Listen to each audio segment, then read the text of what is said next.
Today, we'll be talking briefly on a topic, bequeathing an inheritance to a generation you will not see.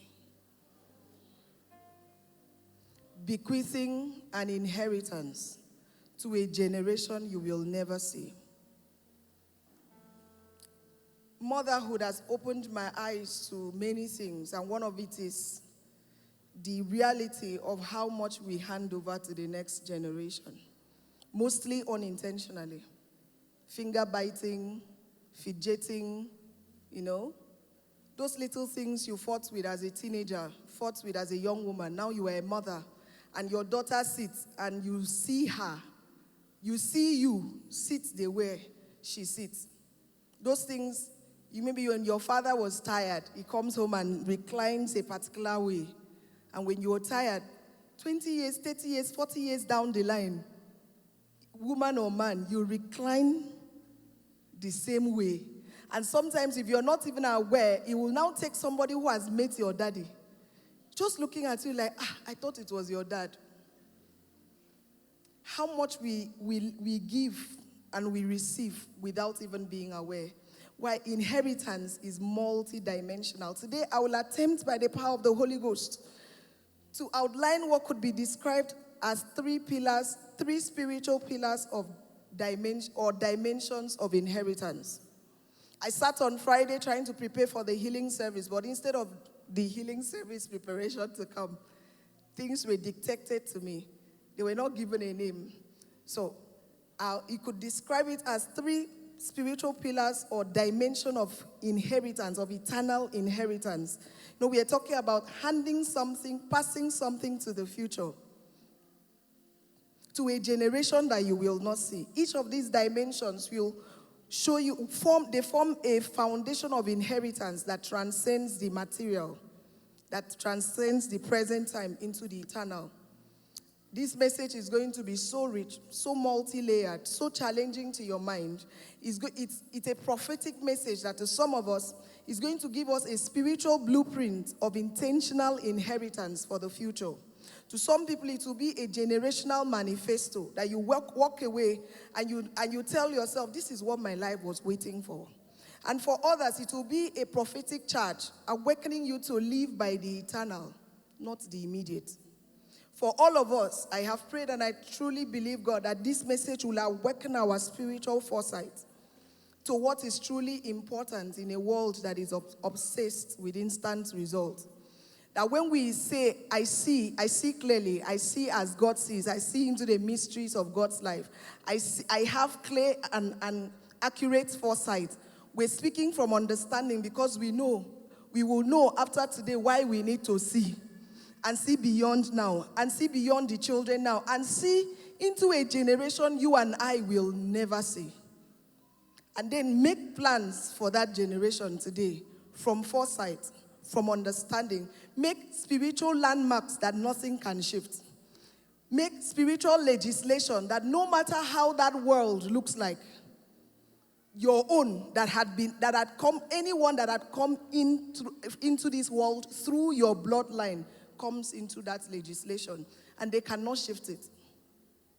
That is, I have prayed and I trust God that by the end of this message, we all will receive a prophetic architecture that will help us to intentionally and intelligently, because we'll be functioning from the place of spiritual intelligence, we'll sit down and design, okay, this is what I am going to bequeath to that generation that I'll never see. Proverbs 13 verse 22. Open your Bible. I'll read here from the New King James New King James Version. A good man leaves an inheritance to his children's children, but the wells of the sinner is stored up for the righteous. We'll do a quick word study because I don't want women or young people or heirs to sit down and say, the Bible said a good man. When you look at other translation, that good man is actually brought in. It wasn't there. It's actually, the word there is just a good. So you will see some translations will say a good person, like NIV, a good person leaves an inheritance for their children's children. In NKJV, they put the man in brackets to tell you that is not, the man is not there. It's not a gender thing. It is focused on character. It is focused on the character of the person. So you see NIV says a good person. NLT will tell you good people leave an inheritance to their grandchildren. The Message takes it to another level and tells you, so that you don't think the inheritance we are talking about is a house in France and another in VI and another in God knows where. That's not, so the message tells you a good life gets passed on to the grandchildren. Ill-gotten wealth ends up with good people. Because at the end of time, what we leave is ultimately not property, but more, what we leave is more than what you can physically touch. Amplified Points puts it very well. It says, a good man leaves an inheritance of moral stability and goodness to his children's children. So all of this is showing you that when he says a good man, it is just so that we can read it properly. Put your name, a good man if you're a man, a good woman if you're a woman, a good child if you're a child, a good youth if you are a teenager, a good teenager, a good youth if you are wherever you fall into, put it there, because what I'm going to share affects you whether you are 220 or 200. You can appropriately apply it at your level, and you will bequeath something to a future, to a generation that you will never see. So the good there, not going to dwell on that word so that I get to the important part.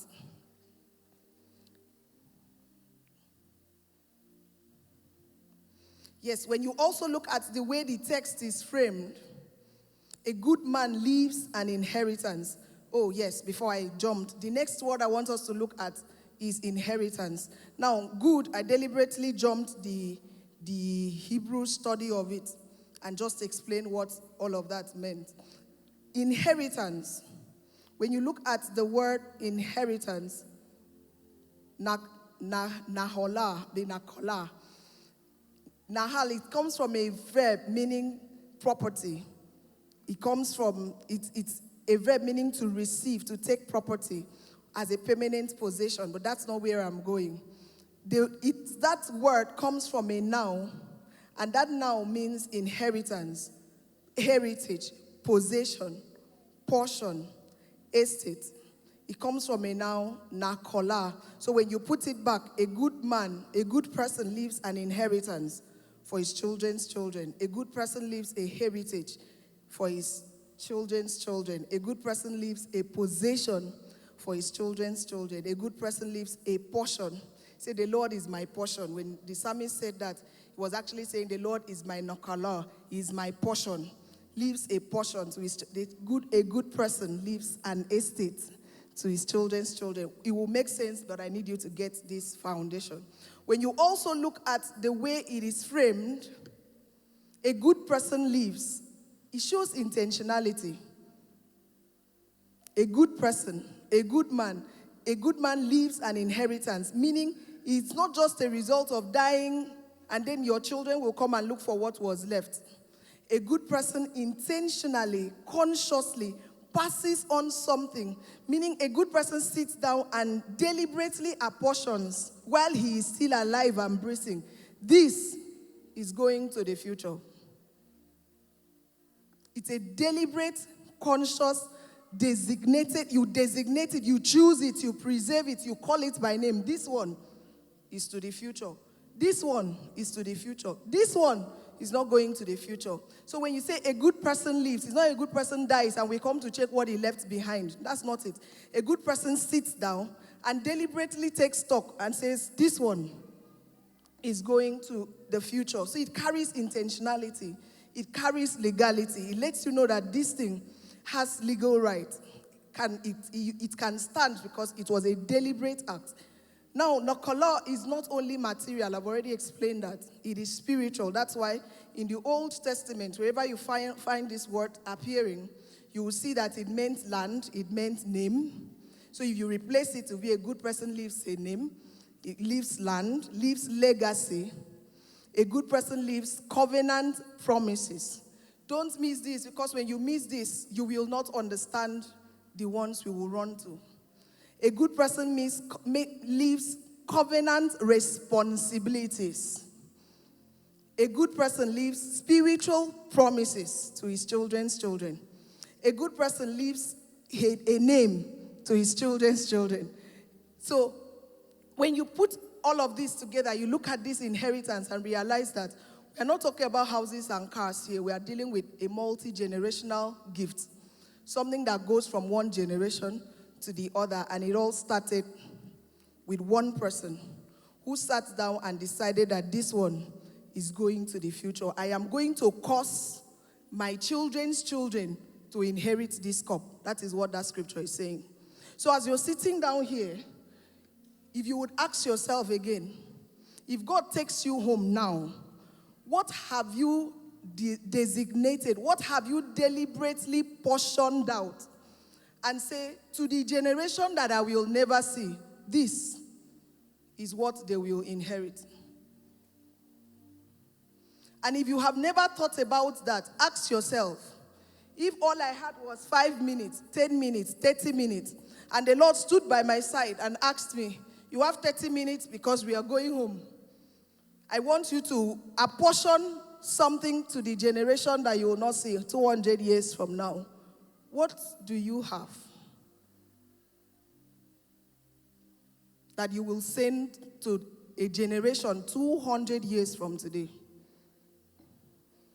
What are you building that will be used by a generation 150 years from today?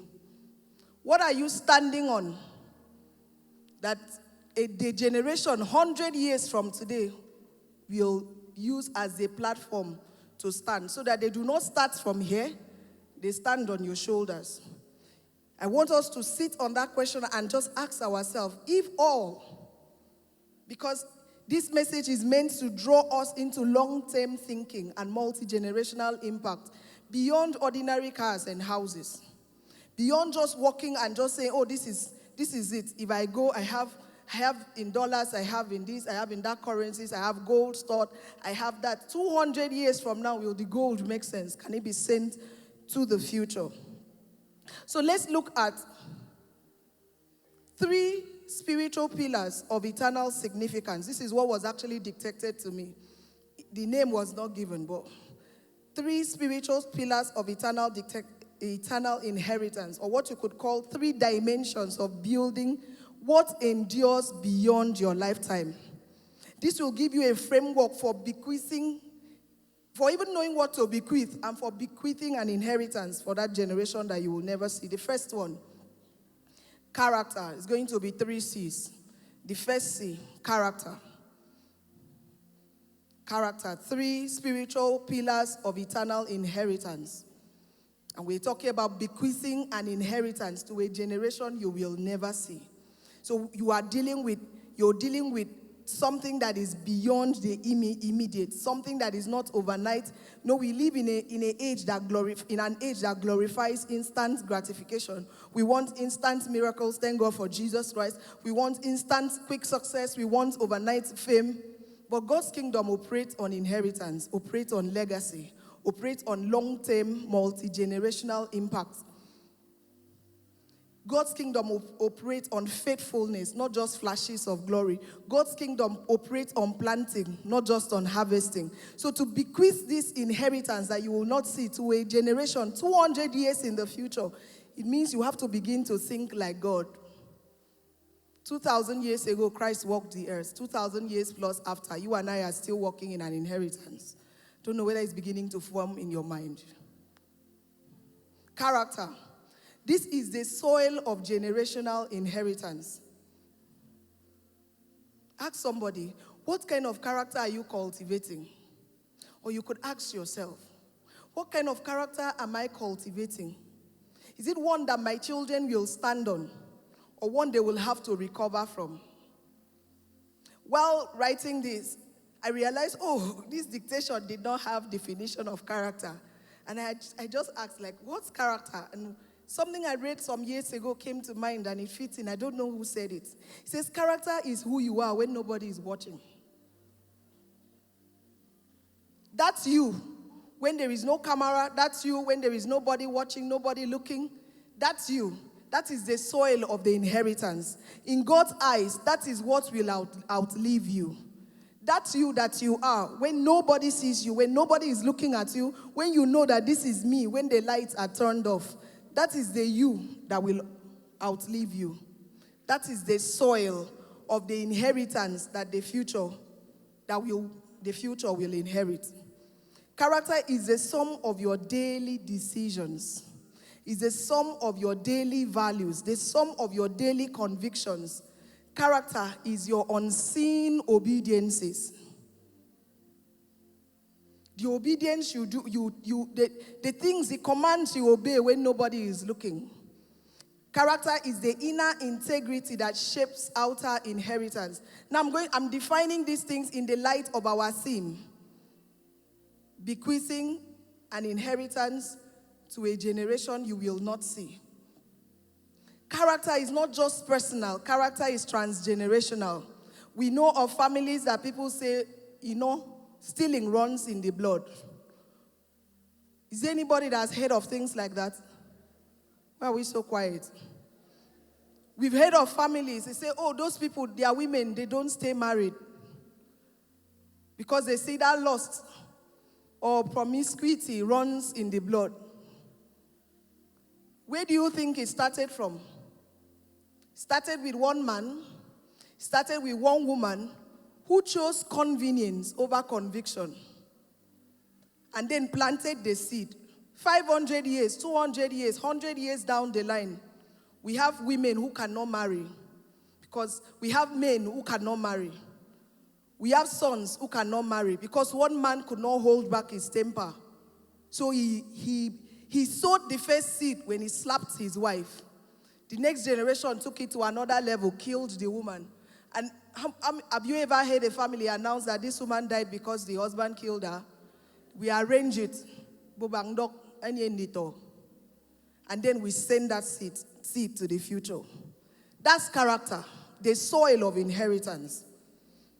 You see people that no matter how much you kneel down to ask for forgiveness, if you bleed blood from your nose, your eyes, your mouth, they can't forgive. And if you meet another, they tell you, those people, they don't forgive people. Character. That's not that first generation. It's coming from somewhere. It's a soil, it's an inheritance that has come from the past. It's something that was sent forward. You meet people that no matter how many things are working for them, they're too timid to step out. They're just too timid. You meet other people that no matter how many lions and bears are roaring, no matter what is happening, they just cannot see it. Courage flows in their blood. Why? Some man, some woman, in some generation had looked death in the eye and made the first step forward, and it was written. And the next generation took courage to another level. The next generation took courage to another level. You meet some people that it's almost that like they have a way of honoring God that you cannot understand. I know of a woman who treats me in a way that I'm not, and then she's like, no, my mother used to receive reverend fathers. I cannot explain the way she receives me. I've been Pentecostal all my life. And then she's receiving me, taking her mother's reception of reverend fatherhood to another level and telling me her own mother used to receive priests in that manner. What do you think her children will do in the future? No matter how much even if dishonor of priests, dishonor of pastors, even if those children cannot type nonsense on their phones, somebody had passed on something. It's reverence for God and for the representatives of God flows in their blood. Character is a soil of inheritance. Character is not just personal. Character is generational.